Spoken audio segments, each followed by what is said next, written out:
اب جو میں نے آپ کے سامنے نکاح کے فرض اور واجب بیان کیے ہیں، اس میں کہیں آپ نے سنا ہے کہ 3 دفعہ نکاح پڑھایا جائے؟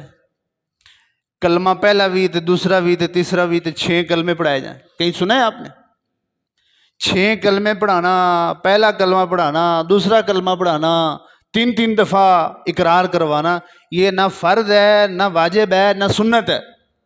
محض ایک جو ہے وہ یقینی کے اطمینان کے لیے یا تسلی بخش کے لیے اگر 3 دفعہ کوئی جس جملے کو دہراتا ہے تو اس میں کوئی حرج بھی نہیں ہے، اس میں کوئی حرج بھی نہیں ہے، لیکن اس کو فرض اور کمپلسری نہیں سمجھنا، سنت بھی نہیں سمجھنا 3 دفعہ کہنا۔ اور کلمہ پہلا کلمہ پڑھاؤ پھر دوسرا کلمہ پڑھاؤ، یہ کلمے پڑھانا بھی نہ فرض ہے، نہ واجب ہے، نہ سنت ہے۔ اچھا پڑھاتے کیوں؟ حرج بھی کوئی نہیں۔ پڑھاتے کیوں؟ اس لیے کہ انسان ہے، خطا کار ہے، زبان کی کاٹی ہوئی کھیتیوں میں اکثر دن رات پڑھتا رہتا ہے، صبح کیا بولا تھا، شام کو کیا بولا ہے، زندگی میں کوئی ایسا اس نے بول دیا ہو، زبان سے لفظ نکل گئے ہوں جو اس کو معلوم نہیں ہے، لیکن وہ لفظ ایسے تھے، وہ بول ایسا تھا، وہ جملہ ایسا تھا جس سے اس کا ایمان ضائع ہو گیا یا کفر میں پڑنے کا خطرہ ہو۔ تو اس لیے احتیاطاً ایک نئی زندگی کے بندھن میں بندہ بندھنے جا رہا ہے تو اس کو احتیاطاً پہلا دوسرا کلمہ جو ہے اس کو ریپیٹ کروا لیا جاتا ہے یا اس کی زبان سے گزار لیا جاتا ہے، تاکہ اس زبان سے کوئی کلمہ کفر پہلے نکل چکا ہے تو یہ کم از کم جو ایک نکاح، کیونکہ روزانہ تو نکاح نہیں ہونے، ایک دفعہ ہی ایجاب و قبول ہونا ہے، تاکہ نہ جانتے ہوئے نہ دانستہ طور پر بھی جو جملہ کفر نکل گیا تو یہ کلمہ پڑھ لیں تو اس سے وہ صاف ہو جاتا ہے، تاکہ یہ اس کا نکاح درست ہو جائے اور ایجاب و قبول جو ہے وہ صحیح ہو جائے۔ اور اب ہم دیکھتے ہیں کہ جو نکاح کی سنتیں ہیں ان کو پہلی سنت نکاح میں ہے اعلان عام کرو۔ خفیہ نکاح کرنا 2 بندے بیٹھ کے کر لیں، کورٹ میں ایک کونے میں ایک کمرے میں بیٹھ کے نکاح کرنے، یہ سنت نہیں ہے۔ اور حضور نے فرمایا اعلنوا ھذا النکاح، نکاح کا اعلان عام کرو۔ اور حضور نے فرمایا وہ عورت جو خفیہ نکاح کرتی ہے وہ بدکار عورت ہے، اللہ اس سے پناہ عطا فرمائے۔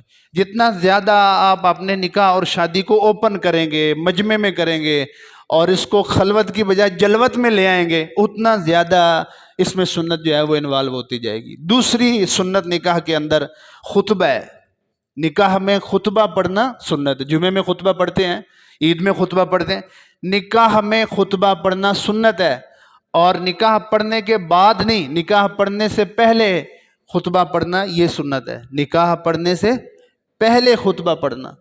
اور آپ صلی اللہ علیہ وسلم نے سیاستہ میں حدیث پاک ہے، آپ نکاح میں خطبہ کیا پڑھا تھا وہ خطبہ بھی موجود ہے، تحمید و جو ہے شہادت، اور اس کے بعد 4 آیتیں آپ زیادہ تر جو ہے وہ پڑھتے تھے، ایک سورۃ آل عمران کی ہے، ایک سورۃ نساء کی ہے، اور 2 آیتیں سورۃ آداب کی ہیں۔ یہ 4 آیتیں آپ اپنے خطبے میں جو ہے وہ پڑھا کرتے تھے۔ نکاح اور ایجاب و قبول سے پہلے مولانا صاحب اور قاری صاحب جو ہیں وہ کھڑے ہو کے خطبہ پڑھے۔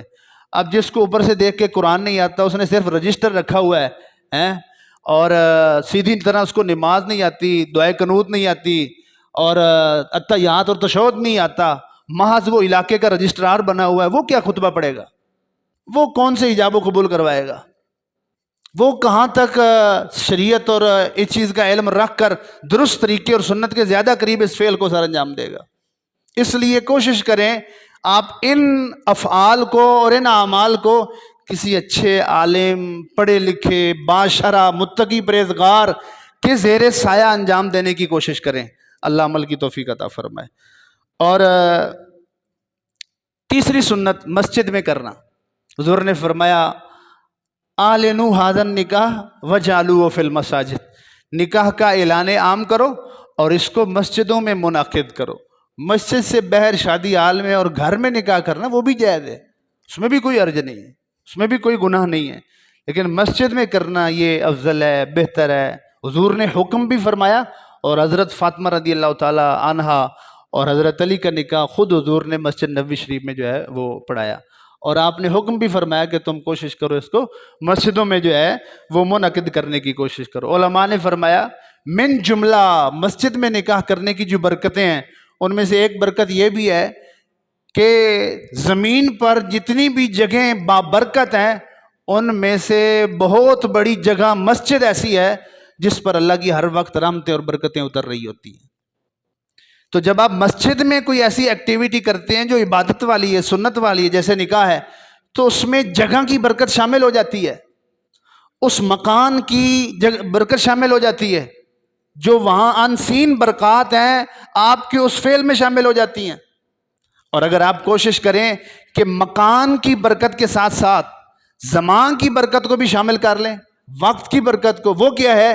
جیسے مسجد میں نکاح کرنا مستحب اور بہتر ہے، جمعے والے دن نکاح کرنا مستحب اور زیادہ بہتر ہے، اور پھر جمعے والے دن عصر اور مغرب کے درمیان نکاح پڑھانا یہ زیادہ ثواب اور زیادہ بہتر اور زیادہ افضل ہے. تو اگر آپ جمعے والے دن نکاح کرتے ہیں اور وہ بھی عصر اور مغرب کے درمیان، تو یہ زمان کی برکت شامل ہو جائے گی، اور مسجد میں کرتے ہیں تو یہ مکان کی برکت شامل ہو جائے گی. تو یہ زمان و مکان کی برکتیں اس نکاح کے فعل میں جو ہے وہ شامل ہو جائیں گی. لیکن ایک بات ذہن میں رکھیں کہ اگر آپ مسجد میں نکاح کرتے ہیں اور آپ کو یہ یقین ہے کہ میں مسجد کے آداب کا لحاظ ہم نہیں رکھ سکیں گے، ہمارے ساتھ کچھ ایسی ایکٹیویٹیز ہیں، کچھ ایسا ہم نے پلان کیا ہوا ہے، اور مسجد کے آداب، شور و غل، جو بھی مسجد کے آداب کے خلاف ہے، اگر اس کا آپ لحاظ نہیں کر سکیں گے تو پھر آپ مسجد میں نکاح نہ کریں. پھر آپ بہر جہاں بھی آپ کو اچھا لگتا ہے جو ہے وہاں پر جو ہے وہ نکاح کر لیں، مسجد میں نہ کریں. اور عام طور پر ہم مسجد میں نکاح کیوں نہیں کرتے؟ اس لیے کہ جو مولوی ہے، مولانا صاحب ہیں، قاری صاحب ہیں، اس بیچارے کی معاشرے میں عزت ہی کوئی نہیں ہے. اگر اس کی عزت ہوتی کہ لوگ نکاح کرنے اور نکاح پڑھوانے کے لیے اس کے پاس آئیں، اس کو اپنے پاس بلاتے ہیں، وہ رجسٹر اٹھا کے بھاگتا پھرتا ہے کہیں شادی حالوں میں، کئی جگہوں پر، اور وہ بیٹھا رہتا ہے. عصر کا کہا تھا، ابھی مغرب کی نماز بھی جا رہی ہے اور برات ہی نہیں آئی ہے. کیا پرواہ ہے اس کو، بیٹھا رہے، وہ تو کمی ہے ہمارا، وہ تو ہمارا معتاد ہے. یہ عزت آج بھی شرم کی بات ہے اور شرم کرنی چاہیے. آج بھی کرسچن اور عیسائی جو ہیں انہوں نے چرچ اور پادری کی عزت کو آج بھی بحال رکھا ہوا ہے. اس معاملے میں اگر عیسائیوں کے شہزادی اور شہزادے کا نکاح بھی ہوگا تو پادری کو بلایا نہیں جائے گا، پادری کے پاس چل کر اس کے چرچ میں آئیں گے. پوپ کو محل میں نہیں بلایا جائے گا، وہ شہزادی اور شہزادہ بھی چل کر چرچ میں آئیں گے اور وہاں آ کے ان کا نکاح کیا جائے گا، وہاں آ کے ان کو پڑھایا جائے گا، وہ چل کے وہاں نہیں جائے گا. یہ والی عزت انہوں نے بھی باہر رکھی ہوئی ہے. اور آخری سنت میں اختصار کے ساتھ عرض کرتا ہوں جو نکاح کے اندر ہے وہ ولیمہ ہے، اور یہ سب سے بڑی سنت ہے، ولیمہ جو ہے وہ کرنا. اور شادی سے پہلے، نکاح سے پہلے دعوت طعام ہو، اس کو ولیمہ نہیں کہتے. ولیمہ ایک خاص ٹرم ہے جو شریعت میں بولی جاتی ہے، اور اس کی اسپیسیفک ڈیفینیشن ہے، اور وہ یہ ہے کہ نکاح کے بعد، رخصتی کے بعد، شب زفاف کے دوسرے دن جو کھانا کھلایا جاتا ہے لڑکے والوں کی طرف سے، اس کو ولیمہ کہتے ہیں. یہ ولیمے کی ڈیفینیشن. وہ رخصتی کے بعد اور نکاح کے بعد اگلے دن جو کھانا اور دعوت طعام ہوتی ہے دلہا کی طرف سے، اس کو ولیمہ کہا جاتا ہے، اور یہ سنت ہے. جس کے پاس استطاعت نہیں بھی ہے اس کے بارے میں بھی حضور نے فرمایا اولموا ولو بالشاۃ، ولیمہ ضرور کرو، ضرور کرو، اگرچہ ایک بکری کیوں نہ ہو. میں اس کا ترجمہ یہ کرتا ہوں کہ ولیمہ ضرور کرو، ضرور کرو، اگرچہ ایک دیگ ہی کیوں نہ ہو. یعنی اتنا زیادہ اس سنت کو. اور آگے حضور نے فرمایا کہ جس شخص کو ولیمے کی دعوت دی گئی اور اس نے اس کو قبول نہیں کیا، اس نے اللہ کی بھی نافرمانی کی اور اس کے رسول کی بھی نافرمانی کی. اتنی تاکید کی گئی اس سنت مبارک کی. اور آپ نے ساتھ یہ بھی فرمایا شر الطعام طعام الولیمہ، بدترین دعوت میں سے دعوت ولیمہ جو ہے یہ بدترین ہے، بری ہے. وہ کیسے؟ کہ جس میں امیروں کو بلایا جائے، مالداروں کو بلایا جائے، اور غریبوں اور بے کس اور بے سہاروں کو جو ہے وہ فقیروں کو نہ بلایا جائے. وہ بدترین دعوت ولیمہ ہے جس میں صرف مالداروں کو بلایا گیا. تو کوشش کر لیں کوئی جو ہے وہ دوست احباب کو جو اس میں بلایا جائے. اب آپ دیکھیں یہ 4 سنتیں جو ہم نے نکاح میں پڑھی ہیں، اس کے علاوہ ایک بات ذہن میں رکھیں، پورے نکاح اور شادی کے پروسیس میں دعوت ولیمہ کے علاوہ کوئی دعوت قرآن اور حدیث سے ثابت نہیں ہے. کوئی دعوت طعام ثابت نہیں ہے. صرف ایک دعوت طعام سنت ہے اور ثابت ہے، وہ ہے دعوت ولیمہ۔ جب کوئی دعوت طعام ثابت ہی نہیں ہے تو پھر برات کا تصور کہاں رہ گیا؟ برات کا کنسپٹ کہاں رہ گیا؟ برات کیا بلا ہے؟ برات کس چیز کا نام ہے؟ خالص اجمی اور ہندی لفظ ہے، عربی ڈکشنری میں بارات کے لیے کوئی لفظ ہی نہیں ہے۔ قرآن حدیث تو دور کی بات ہے، قرآن اور حدیث میں بارات کے لیے کوئی لفظ ہی نہیں ہے، خالص ہندوانہ رسم۔ آپ مجھے یہ بتائیں، دعوت ولیمہ کے لیے حضور نے کتنے ارشاد فرمایا؟ ولیمہ کرو، ایک بکری کیوں نہ ہو۔ ولیمہ کی دعوت قبول نہیں کرتا، اللہ رسول کی نافرمانی کر رہا ہے۔ کتنے فرمان ہیں حضور نے دعوت ولیمہ کے لیے دیے؟ اگر لڑکی والوں کے ذمے بھی کوئی دعوت طعام ہوتی تو کیا حضور کوئی ایک آدھ ارشاد فرما نہ دیتے کہ یہ بھی دعوت ہے، اس کی فضیلت بھی ہے، اس کی بھی تاکید ہے؟ کوئی ایک فرمان، کوئی ایک جملہ، کوئی ایک لفظ۔ یہ سب چیزیں اصل میں ہمارے بیک گراؤنڈ اور پس منظر یہ ہے کہ ہم کئی صدیوں تک ہندوؤں کے ساتھ اکٹھے رہے ہیں، ان کی تہذیب، ان کا کلچر ہمارے اندر ایسے رچ بس گیا کہ ہم سمجھنے لگے، ہماری نسلیں سمجھنے لگی کہ یہ کہیں اسلام سے آیا ہے، ہمارے اسلاف سے آیا ہے، جبکہ اس کا کوئی۔ آپ تھوڑی دیر کے لیے آپ سوچیں، جو آپ میں سے والدین ہیں، جو آپ میں سے باپ ہیں، وہ اپنے سینے پر ہاتھ رکھ کے دیکھیں، جب کسی باپ کے گھر سے بیٹی کی رخصتی کا وقت ہوتا ہے، کیا وہ خوشی کا وقت ہوتا ہے؟ کیا وہ خوشی کا وقت ہوتا ہے؟ 20 25 30 سال ایک بیٹی نے، جو آپ کی لخت جگر ہے، اس نے آپ کے ساتھ گزارے ہیں، اب وہ ہمیشہ کے لیے ایک اور گھر میں جا رہی ہے، آپ سے جدا ہو رہی ہے، ایک نئے ماحول میں جا رہی ہے، کیا یہ خوشی کا وقت ہے؟ ایک وقتی طور پہ آپ کو ایک خوشی ہوتی ہے کہ میرے کندھوں سے ایک بوجھ اتر رہا ہے، یہ بوجھ اترنے کی ایک وقتی خوشی ہے، لیکن اس خوشی کے دامن میں بھی ایک اندیشہ رہتا ہے، ایک خوف رہتا ہے، پتہ نہیں گھر آباد ہوگا کہ نہیں ہوگا، پتہ نہیں نئے محلوں میں جا رہی ہے، نئے لوگوں کے پاس جا رہی ہے، نئے جو ہے وہ محلے میں جا رہی ہے، آباد ہوگی کہ نہیں ہوگی، بنے گی بات، سیٹل ہوگی کہ نہیں، یہ خوف بھی اس کے ساتھ رہتا ہے۔ آپ اس کی بہت بڑی دلیل دیکھیں کہ ہم اسلامی اور غیر اسلامی ساری چیزوں کو مکس کر دیتے ہیں جو یہاں پر ہو رہی ہیں۔ میں ایک مثال دیتا ہوں، نکاح ہوتا ہے، نکاح پڑھا جاتا ہے، نکاح کے اوپر چھوارے کون بانٹتا ہے؟ مٹھائی کون بانٹتا ہے؟ نکاح جب ہوتا ہے تو چھوارے اور مٹھائی کون بانٹتا ہے؟ لڑکے والے یا لڑکی والے؟ بولو، لڑکے والے بانٹتے ہیں نا۔ اور وہ جو برات پورا لشکر بن کر آیا ہے، اور نکاح کے بعد انہوں نے تھوڑی دیر نکاح کے بعد پھر انہوں نے لڑکی والوں سے پلاؤ اور بریانی اور وہ کھانا اور دعوت طعام اڑانی ہے۔ مجھے یہ بتاؤ، نکاح پر چھوارے اور مٹھائی لڑکے والے بانٹ رہے ہیں، جس نے بریانی اور پلاؤ کھلانا ہے، کیا وہ چھوارے نہیں بانٹ سکتا تھا؟ آپ اتنا دور سے چل کر آئے اور اپنے ساتھ مٹھائی اٹھا کر لے آئے ہیں اور چھوارے لے کر آئے ہیں، اور چھوارے بانٹ کے بعد میں جا کے آپ کھانا، دعوت، پلاؤ، بریانی لڑکی والے کے گھر سے کھائیں گے۔ کیا وہ لڑکی والا جو آپ کو پلاؤ اور بریانی کھلا رہا ہے، وہ چھوارے نہیں بانٹ سکتا تھا؟ نہیں، بس ایک رسم ہے ہندوانہ۔ آپ یہ بات دیکھیں، اسلام کا فلسفہ ہے، توجہ، اسلام کا فلسفہ ہے، شادی کے معاملے میں لڑکی والوں پر 1 روپے کا بھی خرچ اسلام نہیں رکھتا ہے۔ 1 روپے کا بھی خرچ قرآن اور حدیث میں لڑکی والوں پر نہیں۔ او بھائی، اس نے لڑکی پال کے اپنا جگر آپ کو دے دیا ہے، اپنی لخت جگر آپ کو دے دی ہے، اور کیا اس نے بچا کے رکھا ہے؟ اس کی بہت بڑی دلیل ہے جو میں نے ابھی بات کی ہے۔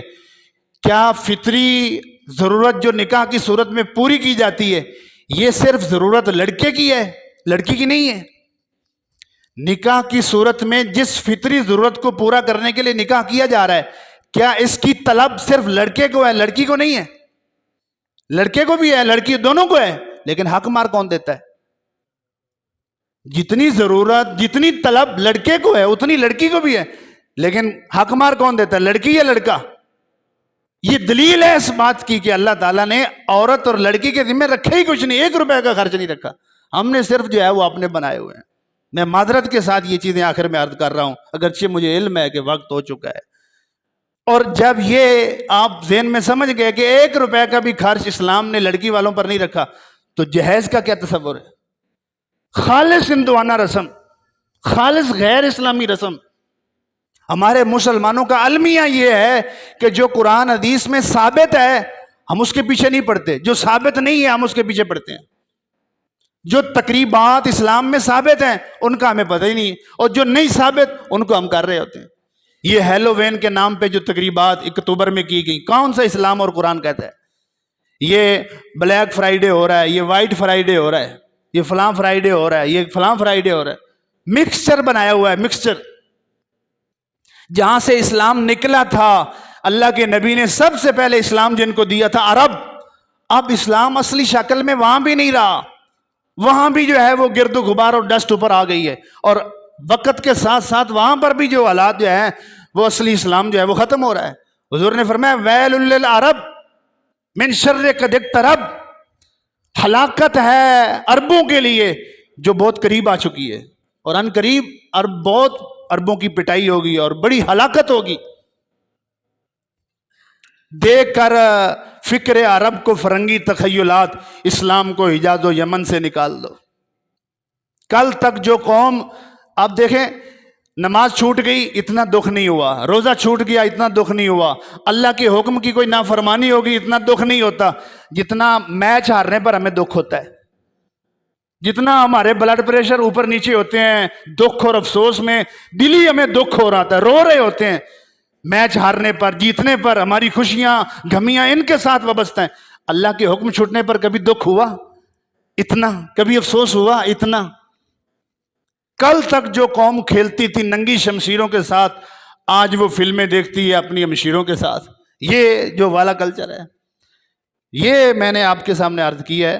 اللہ تعالی ہم سب کو جو ہے وہ واپس جا کر جو حضور نے دین دیا تھا اس پر عمل کی توفیق عطا فرمائے۔ نکاح کو آسان کرو، زنا کو مشکل بناؤ۔ نکاح کو آسان کرو، جب آپ جہیز، ہنی مون، پکنک، مہندی، منگنی اور اس طرح کی خرافات اور اس طرح کی خود ساختہ چیزیں شامل کر دیں گے، پھر بیٹھے رہو، لوازمات پورے ہوں گے تو پھر شادی ہوگی۔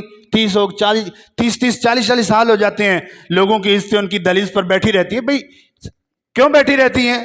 9 من تیل پورا ہوگا تو پھر رادھا ناچے گی نا، جب 9 من تیل ہی نہیں پورا ہونا تو پھر رادھا کہاں ناچے گی، کہاں اس کے ہاتھ پیلے ہوں گے؟ اللہ ہم سب کو سمجھنے کی توفیق عطا فرمائے۔